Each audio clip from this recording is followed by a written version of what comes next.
Arabian Wisdom. By John Wortabet. Editorial Note. The object of the editors of this series is a very definite one.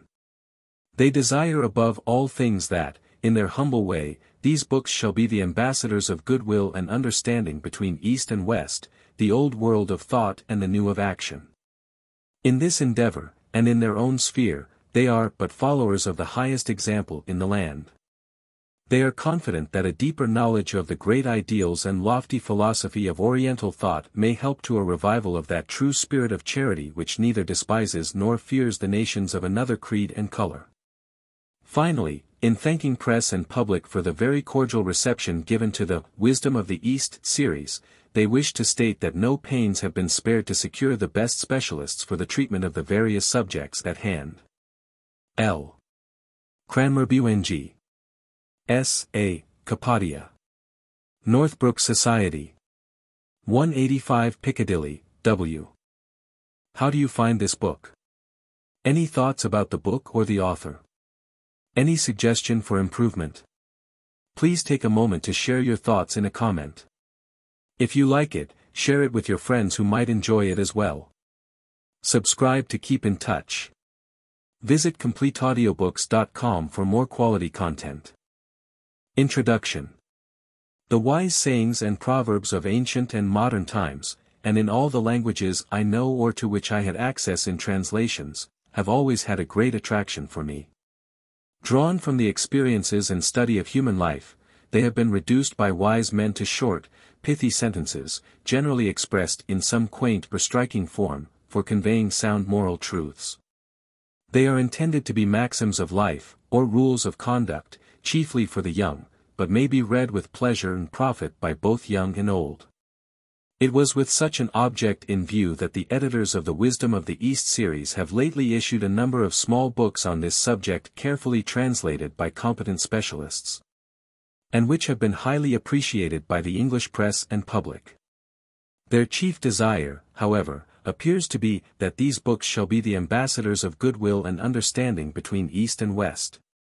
And also that, the great ideals and lofty philosophy of Oriental thought may help to a revival of that true spirit of charity which neither despises nor fears the nations of another creed and color.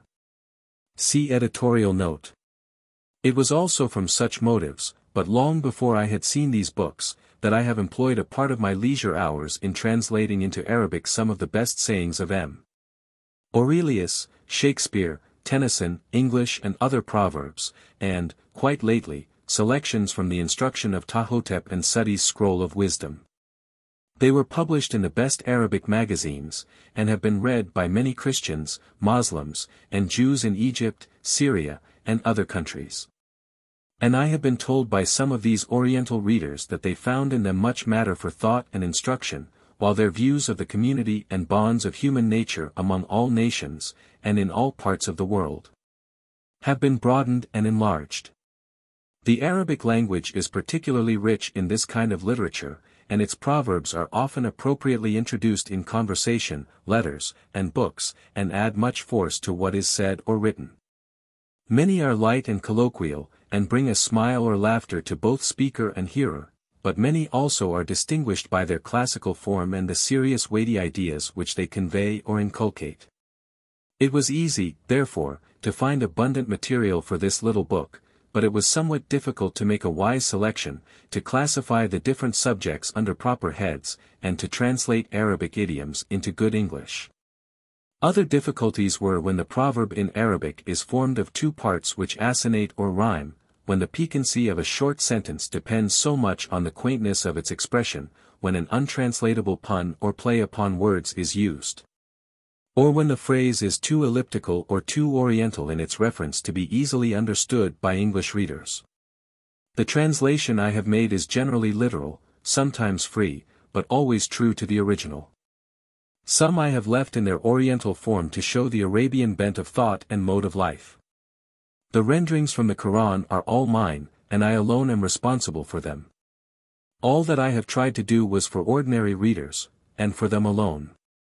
Many proverbs are common to all languages, and in them all, notably among Semitic nations, there is often an exaggeration, 1 or a one-sided view, 2 or a paradox. 3 which must be taken with some latitude and with the natural limitations required by common sense.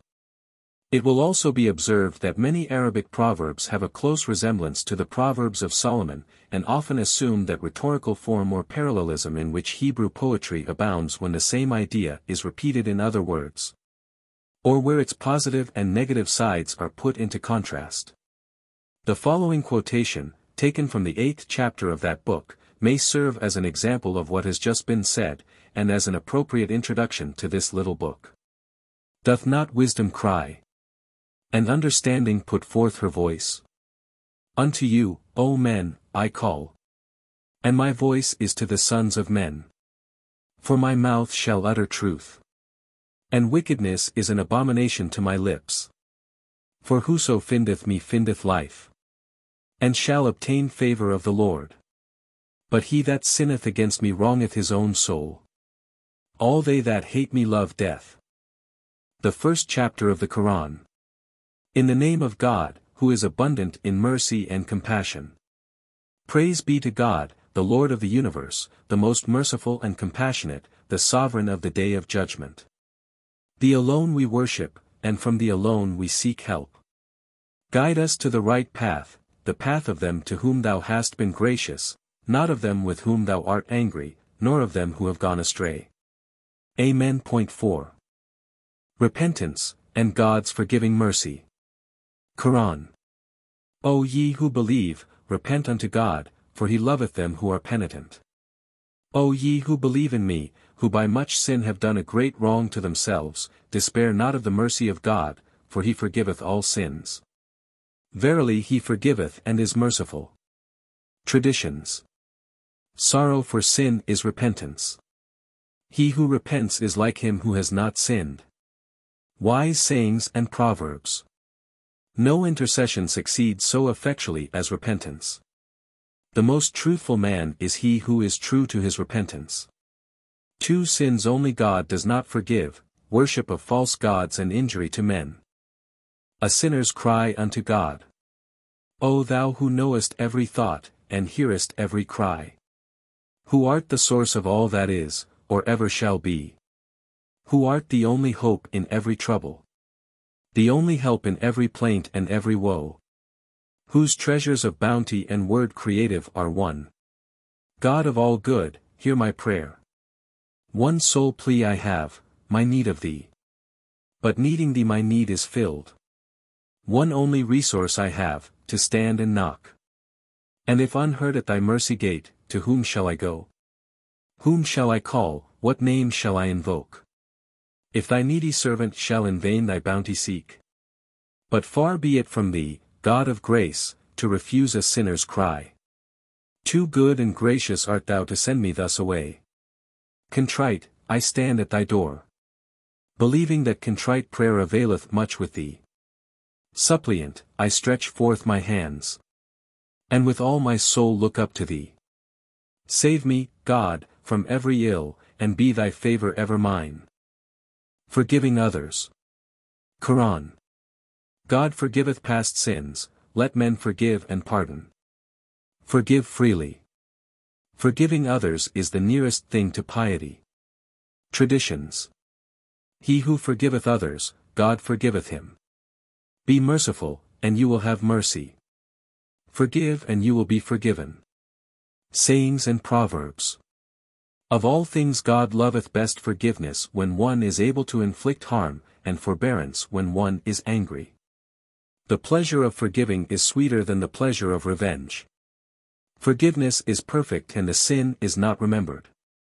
The most wicked of men is he who accepts no apology, covers no sin, and forgives no fault. Small men transgress, great men forgive. A noble man condones and pardons, and when by chance he finds out a sin, he conceals it. A man said to another who had spoken evil of him, if what you have said be true, may God forgive me, and if false, may he forgive you. Clemency, forbearance, and gentleness. Quran. Those who worship the Merciful One are they who walk on the earth gently, and who, when fools speak to them, say, peace. 25:64. Traditions: be friendly to him who would be unfriendly to you, give him who will not give you, and forbear with him who would do you harm. Next to faith in God, the chief duty of man is to treat his fellow men with gentleness and courtesy. Sayings and Proverbs. Gentleness is one of the noblest traits in a man's character. A gentle man is a man of great beauty. One of the surest evidences of gentleness is tenderness to fools. The fierce anger of a foolish man is checked by gentleness as a fierce fire is extinguished by water. Gentleness is sometimes in humiliation, and he who is always forbearing and patient may be trodden down by fools. If you honor a vile man, you disgrace the code of honor. Humility. Humility is that line of conduct which is a mean between overbearing pride on the one hand and abject servility on the other, as economy is the middle term between extravagance and avarice. Humility is the crown of nobility, a ladder to honor, and a means of procuring love and esteem. He who humbleth himself, God lifteth him up. When Abu Bakr, the righteous, the first caliph, was praised, he used to say, O God, thou knowest me better than I know myself, and I know myself better than they know me. Make me, I pray thee, better than they suppose. Forgive me what they know not, and lay not to my account what they say. A wise man was once asked whether he knew of any good which is not coveted, or any evil which deserves no mercy, and he said, Yes, they are humility and pride. To despise a proud man is true humility.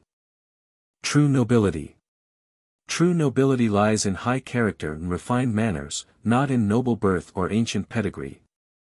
A noble man is he who aims at noble ends, not he who glories in an ancestry mouldering in the dust. A noble man is noble though he come to want, and a base man is base though he walks on pearls. A lion is a lion though his claws be clipped, and a dog is a dog though he wear a collar of gold. He who disregards his own honor gets no good from an honorable lineage. Learning and high principles take the place of noble birth, and cover the shame of a low origin. A branch tells of what stock it comes. Self-respect, and the sense of shame. Son of man, if you have no self-respect, do what you will. Men see no fault in one who respects himself. If you fear not the consequences of an evil life, and have no sense of shame, you are free to do what you will. No, by God, life has no worth, and this world has no happiness to a man who has lost his self-respect and abandons himself to shamelessness. There is no good in a man who is not ashamed of men. He who has a brazen face has a craven heart. To be ashamed before God is to obey his commandments and to avoid what he has forbidden. To be ashamed before men is to avoid all harm to them, and to be ashamed before oneself is to be chaste and clean when one is alone. Be ashamed in your own sight more than in the sight of men. He who does a thing in secret of which he would be ashamed if done openly, has no respect for himself. He who respects not himself can have no respect for others. I shall not kiss a hand which deserves to be cut off. Character. A man is truly religious when he is truly good. A good character is a great boon. Kind words are the bonds of love. A kind word is like an act of charity. If you cannot help men with money, help them with a cheerful face and a kindly bearing. No man is entitled to consideration unless he has these three things, or at least one of them: the fear of God to restrain him from evil, forbearance with wicked men, and a good nature towards all. There are cases where not kindness but severity is necessary. Kindness increases the love of friends, and diminishes the hatred of enemies. Be firm after you have been kind. God loves the man who is tender-hearted. An evil nature is a calamity from which there is no escape. If you hear that a mountain has moved from its place, believe it, but if you hear that a man has changed his character, do not believe it, for he will act only according to his nature. An inherited quality may be traced back to the seventh grandfather. There are 4 points in a good character from which all other good traits take their origin: prudence, courage, continence, and justice. When a woman has had more than one husband in this life, she will, in the future state, be free to be the wife of him whose character she esteemed the most. Benevolence. Koran. Do good unto others as God has done unto you. Is the reward of kindness anything but kindness? He who does a kindly act shall be recompensed tenfold. Ye can never be righteous unless ye give away from that which ye love. Traditions. The upper hand, which giveth, is better than the lower hand, which taketh. God's creatures are the objects of his care, and he loveth best that man who is most helpful to them. Proverbs. Do not be ashamed to give little, for it is less than that, if you give nothing. If you give, give freely, and if you strike, strike boldly. He who soweth kindness shall reap thanks. What a man does for God is never lost. Be merciful to him who is beneath you, and you will have mercy from him who is above you. The best kind of good is that which is done most speedily. Inopportune kindness is injustice. No true joy but in doing good, and no true sorrow but in doing evil. Cruelty to animals is forbidden by God. A peacemaker gets 2/3 of the blows. Generosity. Generosity is to do a kindness before it is asked, and to pity and give a man who asks. A generous man is nigh unto God, nigh unto men, nigh unto paradise, far from hell. Overlook the faults of a generous man, for God helps him when he falls and gives him when he is needy. A man who doeth good does not fall, and if he fall he will find a support. Be not ashamed to give little, to refuse is less. Gratitude. He is unthankful to God who is unthankful to man. He who is unthankful for little is unthankful for much. God continues his favors to him who is grateful. He who is ungrateful for the good he receives deserves that it should be withdrawn from him. Man can be thankful to God only so far as he does good to his fellow men. If a man professes to thank God and his wealth decreases, his thanksgiving must be vitiated by his neglect of the hungry and naked. Be grateful to him who has done you good, and do good to him who is grateful to you. Gratitude takes 3 forms: a feeling in the heart, an expression in words, and a giving in return. The most worthless things on earth are these 4: rain on a barren soil, a lamp in sunshine, a beautiful woman given in marriage to a blind man, and a good deed to one who is ungrateful. Recompense. To recompense good for good is a duty. Neglect of recompense is contemptible. If a man do you a favor, recompense him, and if you are unable to do so, pray for him. The worst kind of recompense is to requite evil for good. Reproach faults by kindness, and requite evil by good. There is no glory in revenge. Meet insult by insult, and honor by honor. Evil can be repelled only by evil. What you put into the pot you will take out in the ladle.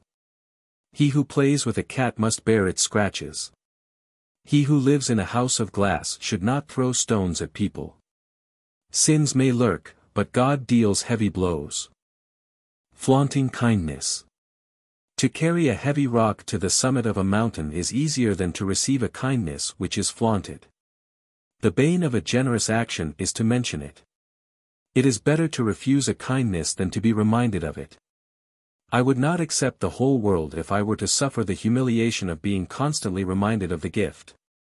To bestow and flaunt a kindness, and to be stingy and refuse to do an act of kindness, are equally bad. When you do a kindness, hide it, and when a kindness is done to you, proclaim it. Do good, and throw it into the sea. Knowledge. Koran. O God, increase my knowledge. Are they who know and they who know not equal? He who has been given wisdom has been given a great good. What ye have been given of knowledge is only a small part. Above a learned man there is one more learned. Traditions. Learned men are trustees to whom God has confided mankind. Stars are the beauty of the heavens, and learned men are the ornament of a people. Angels bend down their wings to a seeker of knowledge. Proverbs. The rank of the learned is the highest of all ranks. If learning does not give wealth, it will give esteem. Knowledge increaseth the honor of a nobleman, and bringeth men of low degree into the houses of kings. A seat of learning is a garden of heaven. Forgetfulness is the bane of knowledge. It is difficult for a man to know himself. Knowledge is a lamp from which men light their candles. A mind without education is like a brave man without arms. Kings govern men, and learned men govern kings. That day in which I have learned nothing, and in which I have added nothing to my knowledge, is no part of my life. He who seeks learning without study will attain his end when the raven becomes grey with age. To every noble horse a stumble, and to every learned man an error. Knowledge does not save from error, nor wealth from trouble. The owner of the house knows best what is in it. Speculative Studies. All speculative research ends in perplexing uncertainty. I sought in the great sea of theoretical learning a bottom on which to stand, and found nothing but one wave dashing me against another. After a lifetime of research and learning, I amassed nothing but such phrases as, "It is said," or, "They say." O erring reason, I am sick of thee. I take a single step and thou movest a whole mile away from me. The object sought in abstruse study is either a truth which cannot be known, or a vain thing which it is useless to know. Thoughts, doubts. Most thoughts are wishes. The thoughts of the wise are more trustworthy than the convictions of fools. Do not confuse opinions with certainties. If you are doubtful of a thing, let it alone. Remove doubts by inquiry. A thing that is heard is not like a thing that is seen. Do not believe all that you hear. It is not wise to be sure of a thing only because you think so. Where there is much difference of opinion, it is difficult to know the truth. To think well of others is a religious duty. He who thinks well of others is a happy man. He who has an evil thing in him thinks all men are like him. If a man think well of you, make his thought true. A poet says, "It was my habit to think well of others until experience taught me otherwise." Be well with God and fear nothing. Most men think well of themselves, and this is self-delusion. Wisdom, prudence, experience. Reason is a light in the heart which distinguishes between truth and error. A wise man sees with his heart what a fool does not see with his eyes. Men should be judged according to their lights, reason. A wise man is not he who considers how he may get out of an evil, but he who sees that he does not fall into it. Actions are judged by their endings. If you desire a thing, consider its end. A man cannot be wise without experience. No wise man will be bitten twice from the same den. No boon is so remunerative as reason. Long experience is an addition to mind. Consideration may take the place of experience. A wise man is he who has been taught by experience. One word is sufficient to the wise man. A cheap offer makes a wise purchaser wary. He who considers consequences will attain his object, and he who does not carefully think on them, evil will be sure to overtake him. Everything has need of reason, and reason has need of experience. Mind and experience are like water and earth cooperating, neither of which alone can bring forth a flower. Reason and anxious thought are inseparable. A wise man is never happy. For in much wisdom is much grief, and he that increaseth knowledge increaseth sorrow. Ecclesiastes I. 18. Ignorance, folly. Ignorance is the greatest poverty. Ignorance is death in life. There is no evil so great as ignorance. Folly is an incurable disease. A foolish man is like an old garment, which if you patch it in one place becomes rent in many other places. It is just as allowable to blame a blind man for want of sight as to blame a fool for his folly. To bear the folly of a fool is indeed a great hardship. The best way to treat a fool is to shun him. The fool is an enemy to himself, how can he then be a friend to others? An ignorant man is highly favored, for he casts away the burden of life, and does not vex his soul with thoughts of time and eternity. The most effectual preacher to a man is himself. A man never turns away from his passions unless the rebuke comes from himself to himself. Consultation. If you consult a wise man, his wisdom becomes yours. Confide your secret to one only, and hear the counsel of 1,000. In the multitude of counselors there is safety. Prov 11. 14. A counselor is a trusted man. When men consult together, they are led by the wisest among them. The knowledge of two is better than the knowledge of one. Two heads are better than one. Let your counselor be one who fears God. Consult a man of experience, for he gives you what has cost him much, and for which you give nothing. A man who is older than yourself by a day is more experienced than you by a year. Consult an older man and a younger, then decide for yourself. The wisest may need the advice of others. He who is wise, and consults others, is a whole man. He who has a wise opinion of his own, and seeks no counsel from others, is half a man. And he who has no opinion of his own, and seeks no advice, is no man at all. No man can be sorry for seeking advice, or happy if he blindly follows out his own thoughts. Speaking, writing, books. If it were not for the faculty of speech, man would be nothing more than a silent picture or a contemptible animal. The tongue is the best part of man. Man is hidden behind his tongue. A man's talk shows what kind of mind he has. What you write is the truest thing that can be said of you. The words of eloquent men are like a mighty army, and their writings like glittering swords. Note down in writing what you learn. All knowledge which is not committed to writing is lost. The best handwriting is that which is most easily read. A bad pen is like an unruly, undutiful child. If you value a book you will read it through. If you write a book, be ready to encounter criticism. A book is like a garden carried in the pocket. A book is an eloquent, silent companion, or a speaking friend answering and questioning you. Books are the food of minds. There is something wise in every proverb. The tongues of men are the pens of truth. Poets, love-stricken, ramble up and down in every valley. Poetry is one of the musical instruments of Satan. Silence, guarded speech. Wise men are silent. Silence is often more eloquent than words. Be not hasty with your tongue. If words are silver, silence is gold. Not all that is known should be said. Silence is a wise thing, but they who observe it are few. When the mind becomes large, speech becomes little. Restrain your tongue from saying anything but what is good. An unguarded word may do you great harm. A man who talks much is open to much blame. The most faulty of men are they that are most loquacious in matters which do not concern them. To guard his tongue is one of the best traits in a man's character. Man is saved from much evil if he guard his tongue. The tongue is a lion which must be chained, and a sharp sword which must be sheathed.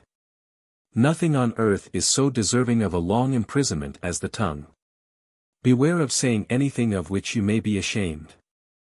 It is better to regret a thing which you did not say than a thing which you did say. A slip of the foot is safer than a slip of the tongue.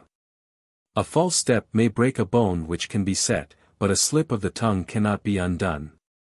A thrust of the tongue is sharper than the thrust of a lance. A word may cause much trouble, destroy a home, or open a grave. A great tree grows out of a small seed. The difference between loquacity and silence is like the difference between the noisy frog and the silent whale.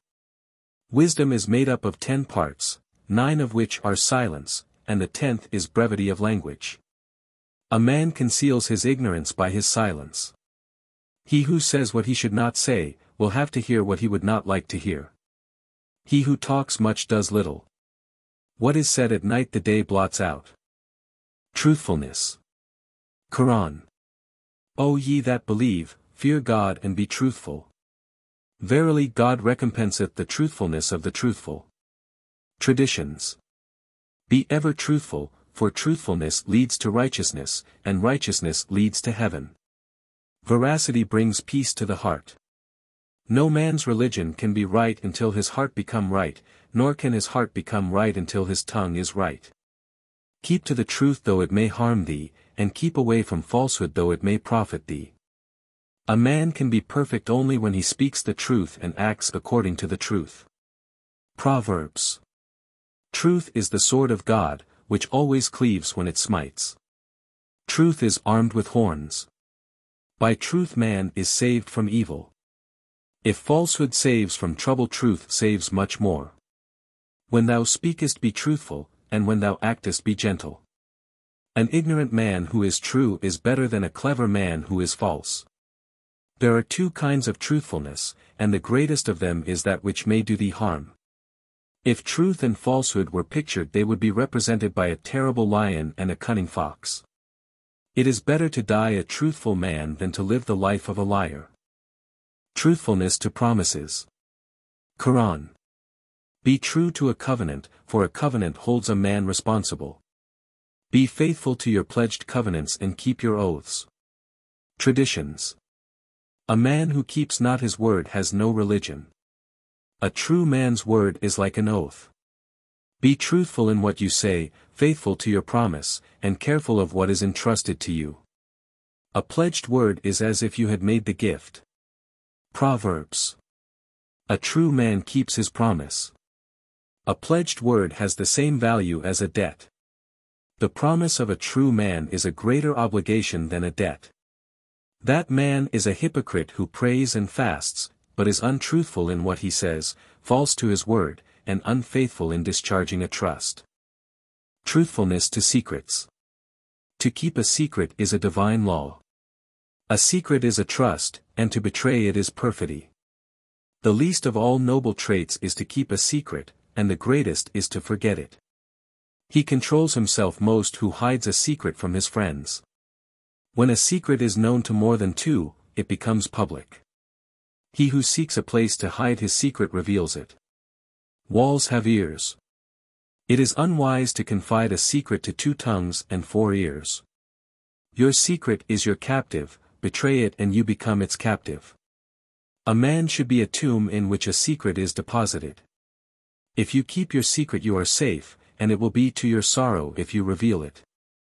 Hearts are the depositaries of secrets, lips their locks, and tongues their keys. The hearts of the wise are the fortresses of secrets. Deceit. Deceit does more harm to the deceitful than to the deceived. If a man commit these 3 things they will rise against him in judgment and punishment, aggression, perfidy, and deceit. To be true to the perfidious is perfidy, and to deceive the deceitful is lawful. In deceiving your neighbor be more wary than when he is trying to deceive you. When one would deceive you, and you feign to be deceived, you have deceived him. He who would deceive one who cannot be deceived is only deceiving himself. He who allows himself to be deceived by what his enemy says is the greatest enemy to himself. A wise man neither deceives nor is deceived. If a man believe in a stone it will do him good. Self-deception is one of the forms of folly. Most men think well of themselves, and this is self-delusion. Vain desires are rarely realized, but they may give comfort in sorrow or pleasure in empty hope. Exertion, perseverance, success. A man obtains only what he strives for. He who seeks and struggles shall find. Struggles bring the most unlikely things within reach. When a man makes up his mind to do a thing it becomes easy for him to do it. If you have a clear thought, be decided, and hesitate not, if you decide, hesitate not, but carry it out speedily. You must be ready to confront difficulties if you would realize your hopes. It is the part of man to strive, and not to rely on the favors of fortune. Not everyone who seeks shall find, nor everyone who is indifferent be denied. Beware of giving up hope in what you earnestly seek. A wise man perseveres, and is not easily turned away. Not by fitful efforts, but by constancy, is an end secured. The most profitable labor is that which is most persevering, though it may not be strenuous. A moderate success is better than overwhelming work. Success comes to him who abjures procrastination. The world is the booty of the skillful. The most wonderful thing in the world is the success of a fool and the failure of a wise man. A pleasing manner is a great aid to success. It is the duty of man to do his utmost, but he is not responsible for success. Do not undertake a work for which you are not competent. What can a tirewoman do with an ugly face? Opportunities. Opportunities move like clouds, or pass rapidly like meteors. Seize a thief before he seizes you. Take advantage of the light of day before the night sets in. Seize on opportunities, for they are either a spoil if improved, or a grief if neglected. Good judgment means a seizure of opportunities. Keep quiet until the occasion presents itself. An action may be good if done at a fitting season, or evil if done at an improper time. Procrastination means evil. Put your bread into the oven while it is hot. If you undertake a work, do it speedily. Profit by occasions when they turn up, and do not worry about an evil which has not yet come. Time is a sharp sword, strike with it before you are struck by it. If you have not sown, and see a reaper in the field, you will regret a lost opportunity. Economy. Economy saves half the cost of living. The value of economy is equal to half of your profits. Frugality saves a man from poverty. Little with economy is better than much with waste. Poverty with freedom from debt is great wealth. If you count beforehand, you will thrive. The sea is made up of drops and the mountain of grains. My son, take a middle course between stinginess and extravagance, parsimony and prodigality. Extravagance dissipates great riches, and economy increases them when they are small. Extravagance ever leads to misery and ruin. Extravagance does as much harm to life as it adds to the pleasures of living. In all things take a middle course. Charity lies between two charities, one to yourself, the other to your needy fellow man.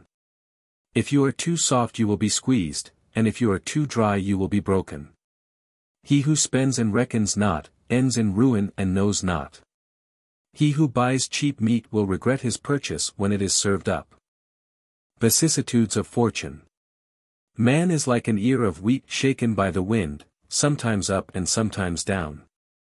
Man is a target to the accidents of time. One day for us, and one day against us. With today there is tomorrow. To every Moses there is a Pharaoh. There is no day which has not its opposite. The changes of fortune show what a man is made of. There is no joy which is not followed by sorrow. When fortune brings a great good, she follows it by a great evil. Fortune gives lavishly, and then turns round and takes away. When a man has attained his highest hope, let him expect that its downfall is nearby. When a thing waxes to perfection it begins rapidly to wane. When distress reaches its utmost, relief is close at hand. What is past is dead. Every ascent has a descent, and every trouble has an end. Do not worry, between one twinkle of the eye and that which follows it things may change. I have looked far and wide, and saw nothing on the faces of men but looks of perplexity or regret. To complain of one's grief, except to God, is an humiliation. He who thinks that fortune will always favor him is a fool. Follow the tracks of the fortunate man and you will come to fortune. Patience. God is with them that are patient. God loveth them that are patient, Koran. Patience is one half of religious duty. There are two kinds of patience, one is for something which you desire, the other in something which you hate. And he is a strong man who can combine them both. Patience is mostly needed at the first shock. Grief is dispelled by patience. The device of a man who hath no device is patience. So long as there is a claimant, no just case is ever lost. Patience is a bitter cup, which the strong alone can drink. A misfortune is one, but it becomes two to the impatient. Patience is one of the gifts of heaven. He who is impatient to hear one word will have to listen to many words. Difficulties can be overcome only by patience. It is a good omen when your messenger is delayed. Rarely does a patient man fail in obtaining that which he seeks. Be patient, every cloud dissipates, and every evil which does not continue is a small thing. He who receives the strokes is not like him who counts them. Contentment. Contentment is to refrain from coveting what others have. Contentment is a treasure which is inexhaustible. The most thankful of men is he who is contented. He who seeks riches must seek them in contentment. Give freely, and be content with little. A contented man is happy in life. Life is a vanishing space of time, and he alone vanquishes its changing fortunes who lives in contentment. Be content with what God has given you, and you will be the richest of men. If you cannot have what you want, be content with what you have. If all cannot be obtained, a part may be attained. There is relief in despair. Cheerfulness. God loves a cheerful man. A main part of friendship is cheerfulness. Cheerfulness denotes a generous nature, as a flower denotes fruit. The first duty of a host is cheerfulness. He who is sparing in cheerfulness is more sparing in doing a kindness. A cheerful countenance is a presage of good. A bright face and bright eyes are a greater boon than a rich inheritance. The expression of the eyes shows what is in the heart. An expression of the face may be more eloquent than that of the tongue. The face of an enemy betrays his secret thoughts. No one has ever harbored a secret which may not be discovered by a slip of the tongue or an expression of the face. Hope for good from one who has a beautiful face. A gloomy look is an omen of ill, and a bright face is good news. Life has no cloud to an ignorant man, to one who heeds not past or future events, and to him who deceives himself and constrains his soul to seek and hope for what is impossible. War. War is an evil thing to both victor and vanquished. It is better to avoid than to make war. The most honorable death is on the battlefield. To die in battle from 1,000 cuts of the sword is easier than to die in bed. He who incites soldiers to courage in action is of more value than 1,000 fighting men. An army to a king is like wings to a bird. To carry out a well-devised plan in war is more effectual than strokes and thrusts. A battle is fought by feints and stratagems. What an easy thing is a battle to one who looks on at a distance. Patient constancy is the key to victory. 2 wolves kill a lion. 2 weak men vanquish one that is strong. Beware of aggression in war, for it can lead to no glory in victory. To overcome the weak has all the shame of a defeat. A butcher is not frightened at the sight of a multitude of sheep. To retire from an unsuccessful battle is defeat. Magnanimity to captives, and mercy to the fallen, are a hymn of praise to God for victory. Anger. The first part of anger is madness and the second is regret. Passion and blindness are inseparable mates. Beware of anger, for it ends in the humiliation of apology. Anger leads to all kinds of evil. When you are angry, be silent. It is not a trait of noble character to be hasty either in anger or in revenge.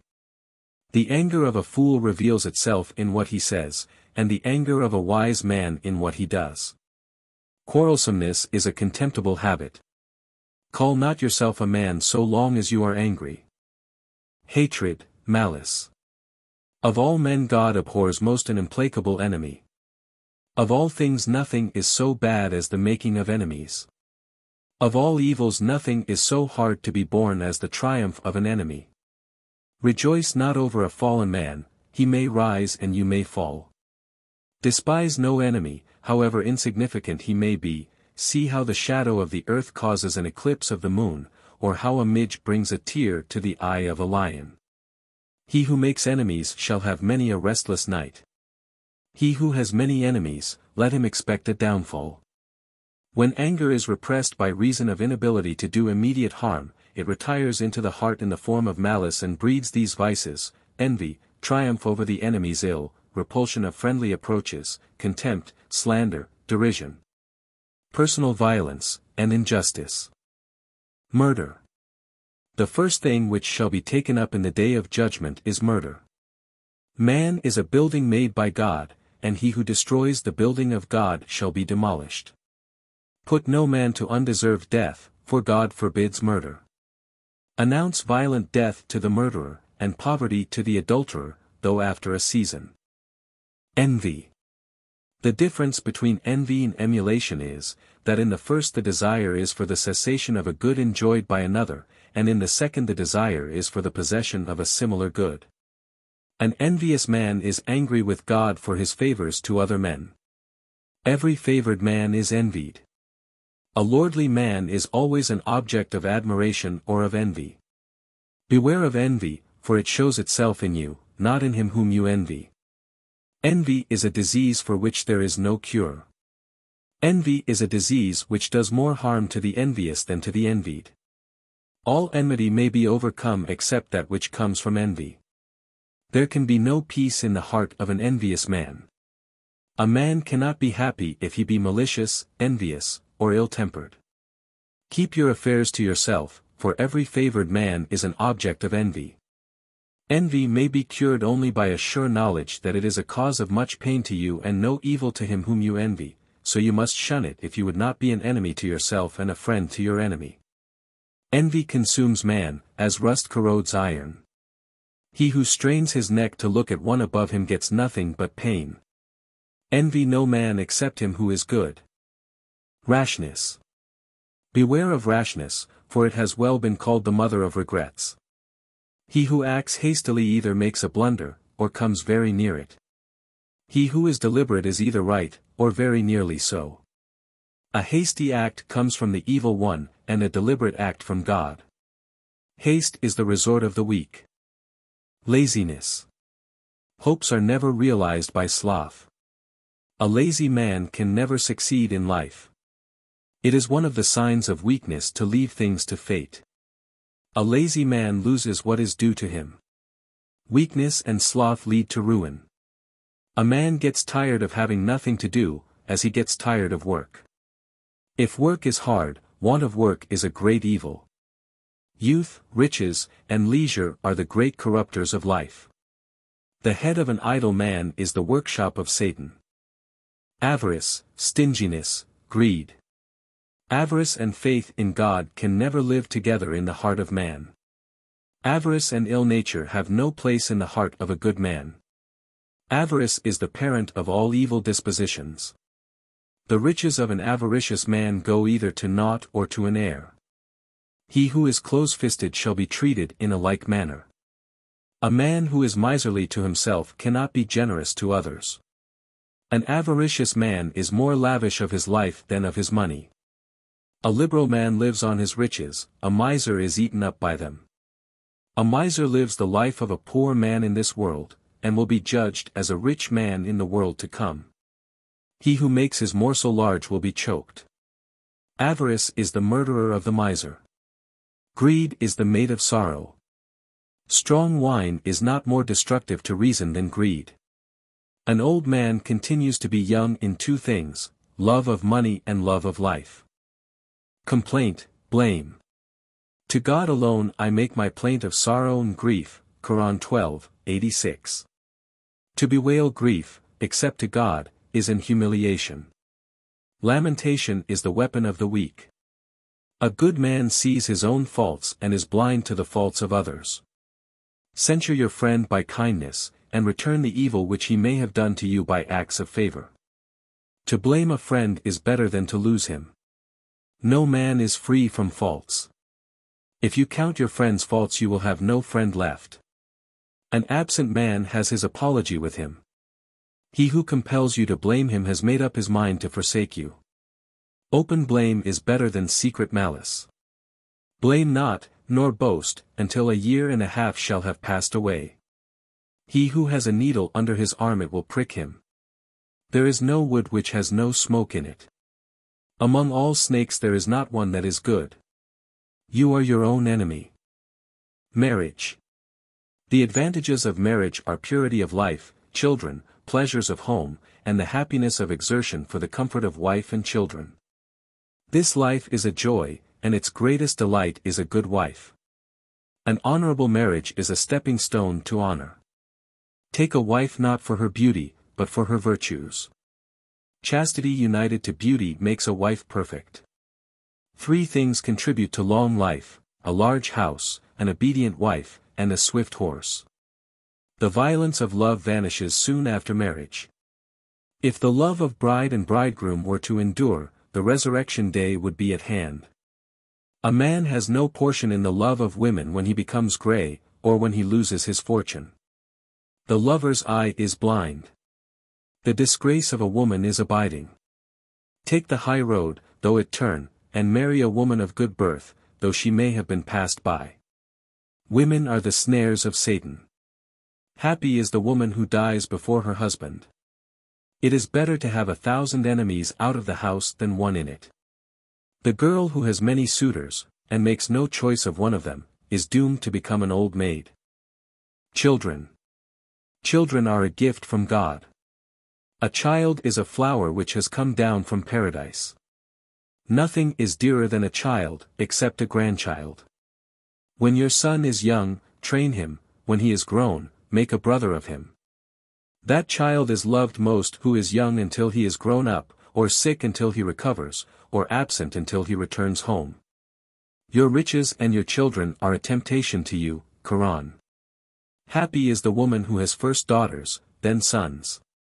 If you do not train up your child, time will do it.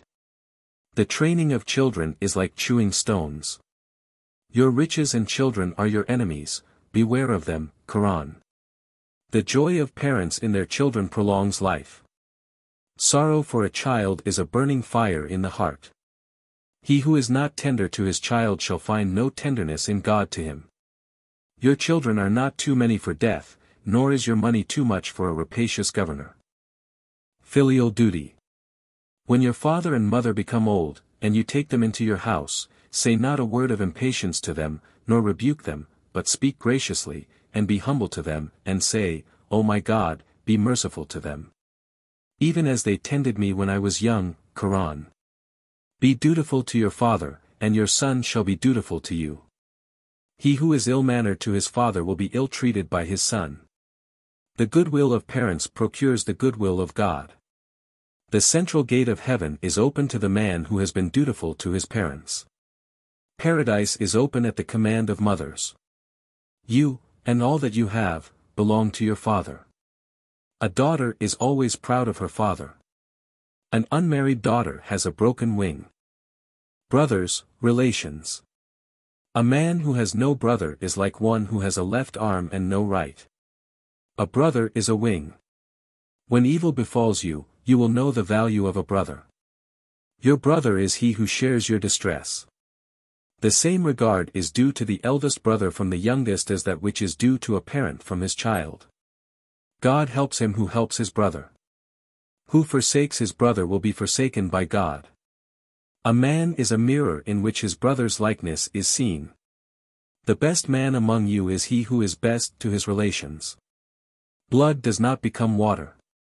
Honor your tribe, for they are the wing with which you fly.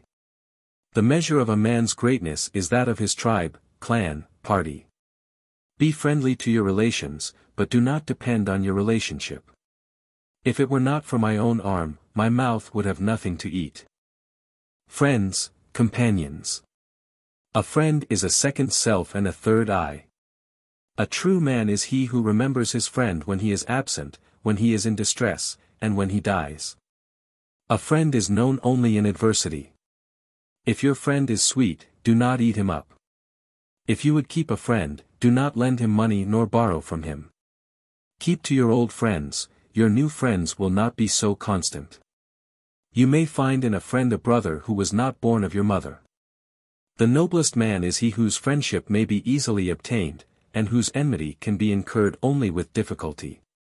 He is a weak man who can make no friends, and still weaker is he who loses them. When my vine was laden with grapes, my friends were many; when the grapes were finished, my friends disappeared.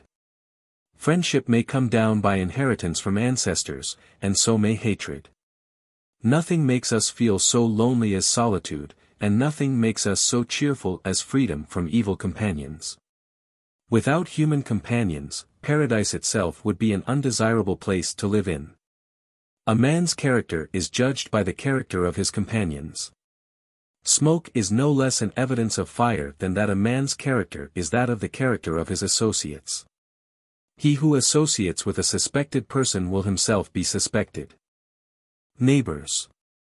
He is a good man who is a good neighbor. No man enters heaven who is a bad neighbor. A good neighbor is he who is not only harmless, but bears harm with patience. Be friends, but do not become neighbors. In social life be as friends, in business as strangers. Prefer a near neighbor to a distant brother. Salutation, visiting. Return a salutation by something better, or at least by something as good, Koran. A warm greeting renews friendship. Respect is due to a visitor. The best of men is a rich man who visits the poor, and the worst is a poor man who visits the rich. Go a mile to see a sick man, go 2 miles to make peace between 2 men, and go 3 miles to call on a friend. Make your visits short, especially to the sick. To visit too often is tiresome to your friends, and to visit too rarely is less than what is due to friendship. Your calls will be best appreciated when they are seasonable and not too frequent. Too much familiarity is a cause of coolness among friends. Do not associate much with men. If you do, shut your eyes to their faults, and bear consequent trouble. Love of country and home. Love of one's own country is a religious duty. A true man yearns towards his native country, and longs for his home as a lion longs for his lair. It is a sign of sound judgment when the heart craves for country and home. He is better to suffer hardship in one's own country than to enjoy ease in a foreign land. God blesses the land which is loved by its people. As a nurse who has brought you up, has a special claim on you, so has your country. He is an unwise man who alienates himself from his country and home. If it were not for love of country, unhappy lands would be desolate. It is an honor to you to love the land and house where you were born. An old man is most comfortable in his own house. Traveling. In traveling you will find health and profit. If water stagnates long it becomes foul. A roaming dog is better than a couching lion. During a journey a man's character is weighed and revealed. The day on which a journey is begun is half the journey done. Health. Health is a crown on the head of the hale, invisible except to the sick. Sound health is beyond all price. The greatest gift to man is a long healthy life. If there be anything more valuable than life, it is sound health. It is wonderful that the envious see not the blessing of good health. No man appreciates the worth of health until he is afflicted with disease. If your dinner is light, your dreams will be pleasant. So long as the head is free from trouble, the body will be sound. Youth and old age. An old man among his people is like a prophet sent from God. To venerate old age is to revere God. Youth is a kind of madness. The wisest young men are they who follow the good example of the old, and the most foolish old men are they who follow the bad example of the young. It is the duty of every one to be tender to the young and respectful to the old. An old man should not give up his old habits, nor take to new ones. An old man speaks of what he has seen, and a young man speaks of what he has heard. Gray hairs are a sign of wisdom, and are beautified by reverence. A hoary head is a rich cream churned by long years. Gray hairs are a message from the other world. After old age there is nothing but infirmity or death. An old man cries out, "Oh, that youth would return for a day, that I might relate to it what the roll of years has done to me." The hair often becomes white, not from the succession of years, but from a succession of evils. Life is a parting shadow and youth a departing guest. When a young man says he is hungry, believe him, but when he says he is tired, do not believe him. Death. All life ends in death. When I see all paths leading men unto death, and no paths leading from death unto us, no traveler there ever returning, not one of ages past ever remaining, I see that I also shall assuredly go where they have gone. If death be surely inevitable, be not a fool and die a coward's death. Death is a cup which every man must drink, and the grave a door which every man must enter. If we are hastening to death, why all this impatience with the ills of life? This life is a sleep, the life to come is awakening, the intermediate step between them is death, and our life here is a disturbed dream. He who dreads the causes of death, they will surely seize him, do what he will to evade them. Death, so far as one can see, strikes at random, killing the man whom he hits, and leaving the man whom he misses to old age and decrepitude. Death covers all faults. The end.